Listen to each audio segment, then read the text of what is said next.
Restoring the Culture is hosted by Tanya Taylor Rubenstein, story mentor, and Camille Adair, family constellation facilitator. In this podcast, these long-term friends explore how stories serve our lives. Their inquiry meanders into the realms of science, theater, health, and consciousness, moving the individual and global narratives forward as they draw upon their relationship as the laboratory for their experiments in truth. So many of us feel isolated and alone in our deepest longings. Each one of us is necessary in rediscovering the truth of our human story and listening to what is calling us forward so that we can restore the culture together. Welcome to episode number 5 of Restoring the Culture. This is Tanya, and I'm here with Camille today, and we're going to be speaking about restoring community. And Camille's going to start us off with a quote. This quote is from a book called Blue Moon over Thurmon Street by Ursula Gwin, and the quote is by a man named Homer Medica, who she has a photograph of in this book. Everybody that I grew up with has moved away, not out of town, across town mostly, but moved away. It's so beautiful. And we were just talking about being in our homes during this time. You know, whether you're listening to this and we're all still in quarantine all over the world, or we've moved out of it, we're recording this podcast about 10, 12 days in here in New Mexico, something like that, since most of us have started to self-quarantine, and then the governor gave an order earlier this week. And Camille and I were talking about community in a time when we're all in isolation, and yet community is springing up. And it led us, though, back to talking about how we grew up a little bit. We didn't go too far in the conversation, but Camille, can you tell us about this quote and about your relationship with the author and growing up? And then I can talk a little bit about, because we have such good contrasting stories, right? Sure. Well, I lived next door to Ursula Gwin when I was growing up, not for a long time, but for a couple of years. And I used to play with her son, and I would put my mom's blue eyeshadow on, and I would go over and hop around in the backyard. And I remember she would come out and look at me and say, "You're such a pretty bunny." So I have such fond memories of her and that time, and living on Thurmon Street in Portland, Oregon, in a house that was 4 stories and had an intercom system. And basically we had 4 families living there. So my family, we had 1 floor, and then another family had another floor. And it was really such a different time. And it makes me think about community, what it was like being born in the mid 60s. And for me, growing up in a counterculture family, and what community was like for me growing up in contrast to what it was like for you growing up. Well, let me ask you this before I get into my story a little bit. What was community like for you growing up? Who were the players? What did it feel like? How did you experience community, in your family and in your town in Portland, in your city? Well, my mom had really good friends. So I remember there was a feeling of a lot of fun and activity, and I had very young parents. There was a lot of social activism at the time going on. I mean, I remember a lot of the unrest during Watergate, and my mom was involved in social marches and things like that. I also was a latchkey kid, and so I spent a lot of time by myself, and I made friends with a bus driver in Portland. So instead of being home by myself at the end of the day, oftentimes I would get on the TriMet bus in Portland, and I would do his whole route with him, and no one knew where I was. And we How didn't old have were cell you? phones. I was in the 2nd grade. And I would get off, and there was this show called the Ramblin Rod Show in Portland, and I would get off and I would just wander in because they had birthday parties, right, where people would reserve, and you would get on the Ramblin Rod Show. And so they would do cartoons, but on the in between cartoons, the Sky Ramblin Rod would interview kids in the audience. And I remember a couple times wandering in there and just saying, "Can I be on the show?" And I think they felt sorry for me, so they would let me on the show. Or I would get off at the bus driver. I would have him let me off at Fred Meyers. And I remember those malt balls. And they I come in remember. like a carton that was like a milk carton, and I would Yeah, buy the one of those. Whoppers. I mean, Whoppers. They were Whoppers, you're right. And I remember sitting on this like brick wall and people watching and eating Whoppers. And that was a different time. Nobody knew where I was. It was like, in a way, the world was my community. And I think, we're the last of that generation that had that kind of freedom. So there was a lot of freedom, not a lot of boundaries, not a lot of containment. And then when my family moved to a rural town in Oregon, then the community changed and it was very much a tight knit, people sharing, produce from their gardens. And the counterculture families really, bonded together, and in this town, you were either like from a logging family or a farming family, or you were from a counterculture family. And so that definitely created a lot of identity in its own way in this tiny little town. And I Amazing. want to hear all, I know, I mean, I've heard your stories about what it was like for you walking in and having a maid and being able to let your coat slip off. And, Well, I mean, yeah, we couldn't have grown up in more different families. right. So my family, just to give an idea, talking about Watergate and all, one of my first very clear conversations that I remember with my grandmother was she walked in the room and she was crying. And I said, "What's wrong, Nanny?" And she said, "I'm so upset for Mrs. Nixon. This is so unfair. This is just terrible what they're doing to President and Mrs. Nixon." I mean, my grandmother she was the president of the Ladies Republican Club of Maryland for like decades. And then the rest of the time, she and my grandfather lived in Beirut, Lebanon.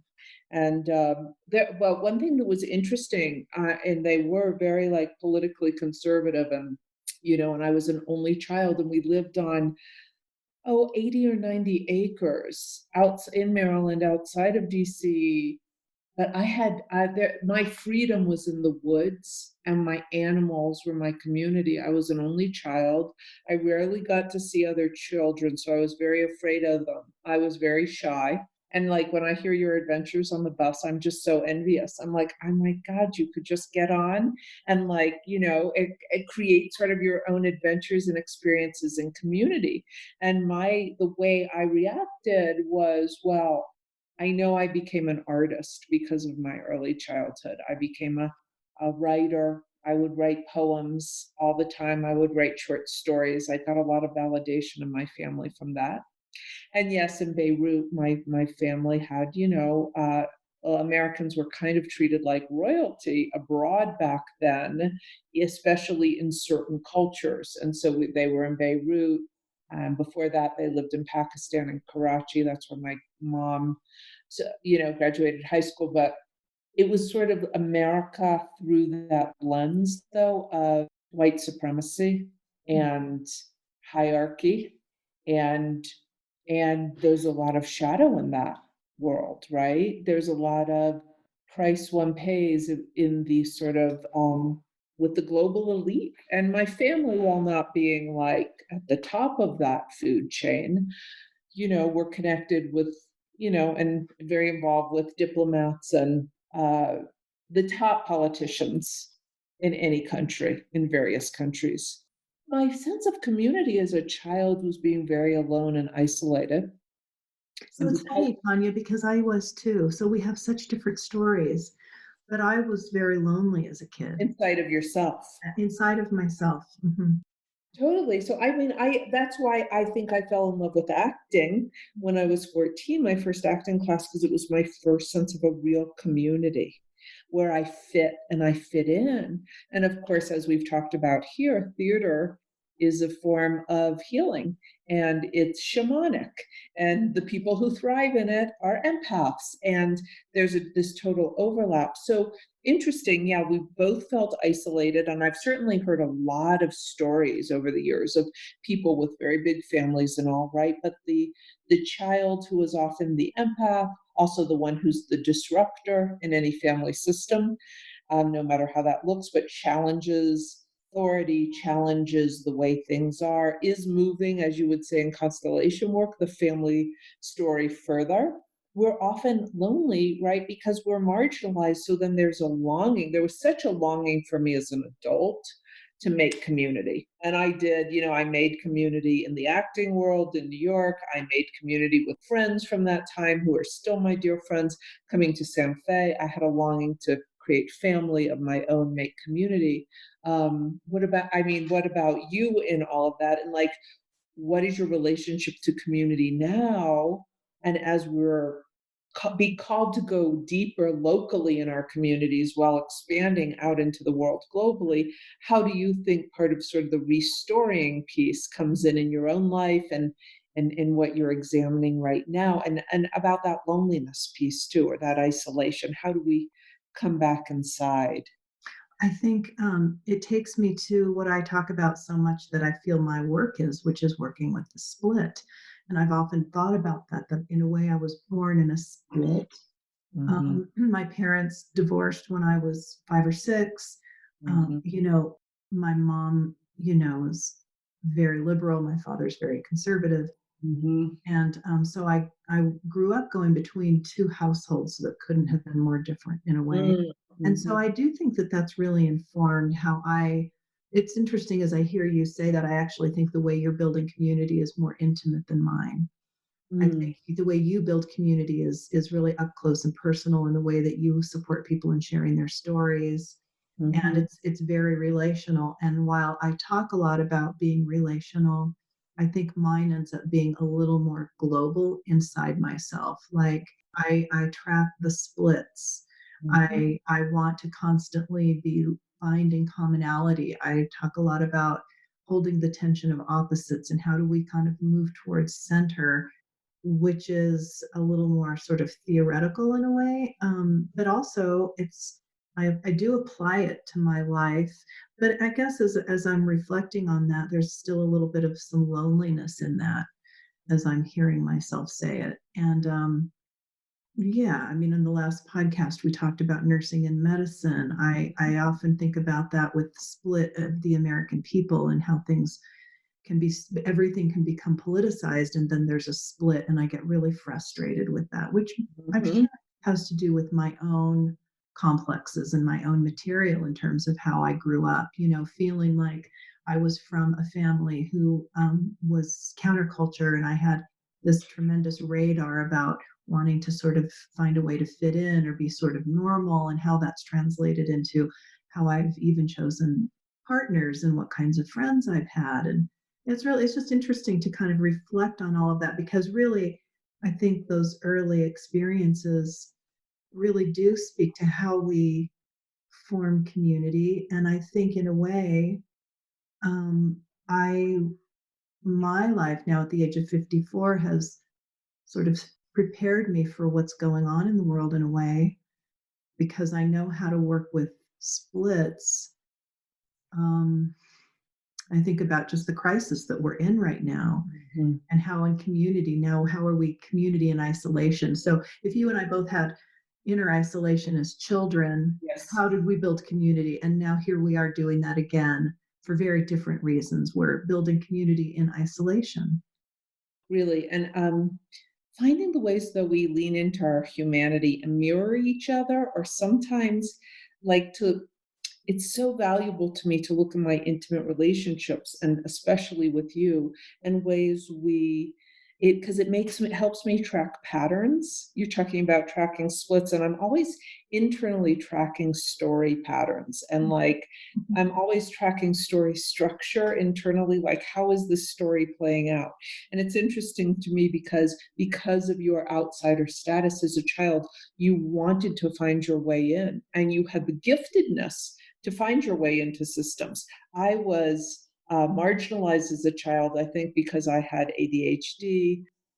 I was tested very high, but had learning disabilities and struggles in school and systems. I think because, yeah, there was a kind of insider's point of view in terms of patriarchy, right? We were the inside people, and I saw the shadow on the inside. And so I wanted to bust out of every system. And that's been the gestalt of my life.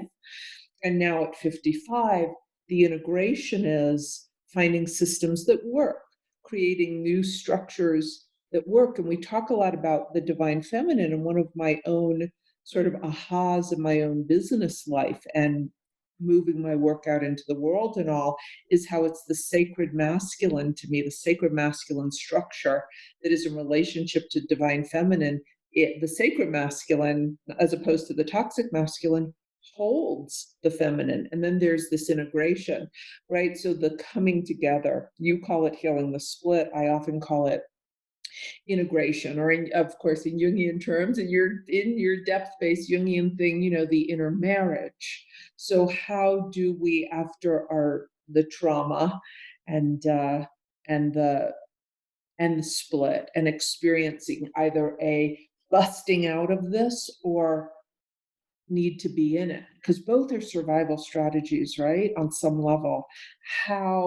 Why don't you talk a little bit, if you will, about your movement, either professionally or personally, to heal that split, and where are you standing around that in terms of building a new kind of community that the world has never perhaps seen, or is seeing now, or living into? And then, I'm happy to share about how I've been building community globally also, because I think it's interesting, the different ways around the insider outsider stuff, right? And some of us, I think more and more of us, are called to walk back and forth on that bridge between the perceived insider and the perceived outsider, right? That there's a healing when the two are bridged and people are less polarized. Well, I think that, yeah. So it's funny when you say insider, outsider, because where I heard that was literally insider. And that's where I wanted to go, was inside when you said that. Mm-hmm. I do think that that's for me, partly how I'm working with the split, is healing my internal splits. Mm-hmm. And so what that looks like, it's almost holding my own feet to the fire. Mm-hmm. And so staying with relationships that can be challenging, staying with and letting them transform. So Mm-hmm. relationships don't have to stay the same. They don't have to, the roles can even change, Mm-hmm. but not allowing myself to throw people away. And I think that that's become a value for me. It's almost become like a spiritual practice, and it's not easy. And I think the tricky part for me is walking that really narrow edge, because I can so easily fall into codependence. So like, when is that codependence, and when is it me being really skilled at working with my own inner marriage, so that on the one hand, I know that there is no other. There's no other. There's no such thing as another. There's no such thing as a throwaway. And we also live in a world of duality. And so we do see what's in opposition to us, and how can we hold that and lean into it and work with the tension of opposites, because that really is how we work on the inner marriage within ourselves. And that helps us to pull back our projections. It helps us not to be in denial. It helps us to go through our own internal transformative processes. In terms of how that works for me in community, I think it takes me back to this paradoxical place that sometimes that can be lonely. Mm-hmm. And I wonder how much loneliness and in a way suffering provide a little bit of grist for the mill. For us, it's like the pebble in the shoe. It's the thing that keeps us awake. It's the thing, maybe in a way, it's a little bit of the loneliness that causes some kind of an outward movement that keeps us alive in that in some way. I think there is so much paradox in that, and it feels like what I'm saying feels sort of depressing. But I think I'm not wanting, for some reason, in this particular conversation, because I know we need each other so much. We are interdependent beings. Mm-hmm. It's so critical that we know that we're interconnected and that we don't do this alone. And you and I have talked about that, and your phrase, which I love, is that the time of the lone wolf is over. And you're absolutely right. Like, we talk about the message that I got years ago about the 2x2, and that you and I are trying to consciously do this shared leadership model together about how do we walk this out 2x2, because if we do that, it will be greater, so much greater than if we do it alone. And that means having creative dissonance and facing things that might stretch us in ways that are really uncomfortable, And having uncomfortable conversations for the sake of the Absolutely. friendship, And and that to leaning me, into that. Yeah. And that it's meaty and that we can be so, why have we been conditioned to be so afraid of dissonance? Because, of course, you put two people together, we have very different life experiences, different triggers, even if we have a lot of shared value, shared beliefs, and deeply shared things. Any authentic relationship, right, is going to have some dissonance. We've been conditioned to be so afraid of that, of meeting it honestly without just blowing it up or cutting and running, right? that's what we're conditioned to do because it goes back to the podcast on grief that we did when we talked about Stephen Levine's quote about the more we move away from grief, the more pain we feel. It's the same thing here, I think, with community. We are in a time of literal isolation with the pandemic. And we are also at a time where literally dying from isolation and loneliness. I mean, as a nurse, I can tell you it's Oh, totally. up in our conversations, about public health. It's a public health concern. And I think what I guess I want to say to that, like kind of in wrapping up the conversation about how we restore a community, is somewhere there's got to be the integration of the intermarriage on the inside before we can really have the community on the outside. And I think we have been taken so far away from doing the work within, going within, meeting Totally. ourselves, that it makes it really hard to have community on the outside. It really does. And I'm thinking about our community here in Santa Fe, and it's an amazing place, but there's a shadow here in community. And a lot of people come to me and speak about the shadow. I feel like I've been embroiled in certain situations in the shadow. But here's the thing, we're much more comfortable with outer community, right? So we have music on the plaza and people go and participate. We have an amazing farmers market. But where I find the dissonance is those same people who can be engaged in these beautiful community building activities. It's not that there's anything wrong with that. They're great. It's just it only hits on one level. And people then walk home and are by themselves. And there's like the emotional intimacy still hasn't happened. You might say hi to 30 people there, and that's wonderful. That's a community that has your back, and it's very much going back to the old ways. But what you're talking about here, the emotional community, or what I'll say is, and I know it's why people love solo shows and memoirs and all the story work I've done over the years, people are come to it because they're dying for intimacy. It's like, please just tell me the truth, mirror me back to me. And then after the show, they just want to stand there and tell all their own stories, right? So to me, restoring community is built on the great things that are happening, community models, town squares, getting green building, things that we talk about a lot when we're talking about restoring community. But then how do we take it further? How do we move that? Part of the inquiry is to a place where everybody's story belongs. Everybody gets to be heard. People have places to come and be with the deeper issues, and nobody's exiled.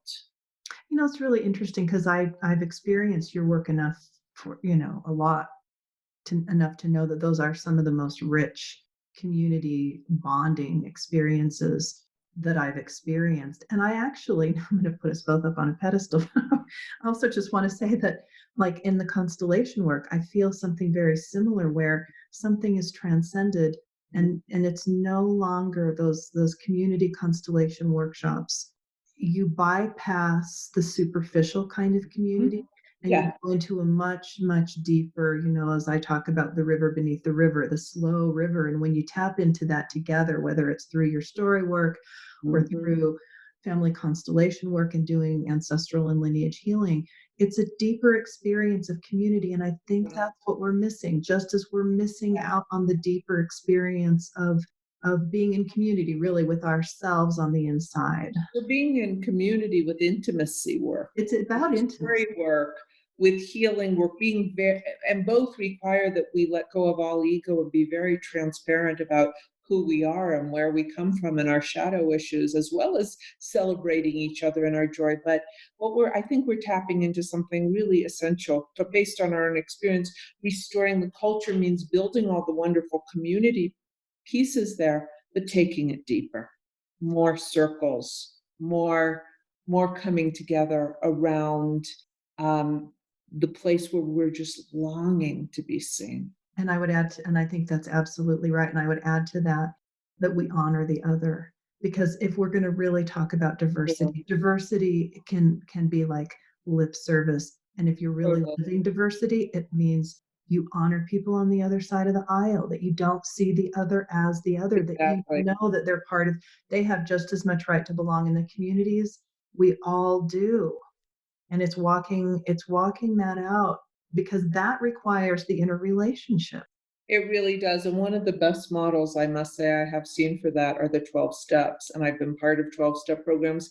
It honors diversity. Everyone has the right to belong, and they get to share. You don't have to agree. And that's actually written into steps and traditions. There's a really safe container there where you can get wildly diverse people, and nobody has to feel that they're giving up their own sovereignty or soul, or that by accepting doesn't necessarily mean agreeing, but it's an acceptance, right? Well, and I think that takes away the judgment, and judgment is one of the things that undermines safety, the safety of intimacy in two people. This judgment undermines the safety of self-criticism, undermines the intimacy we have with ourselves, and then judgment projected outside of ourselves in the community creates a lack of a safe community container, and then people aren't coming together and connecting. So I think that's right. I mean, I'd love to sort of say that as our end note for restoring community is, it's, without judgment, we have a chance. Beautiful, Camille. Perfect place to end.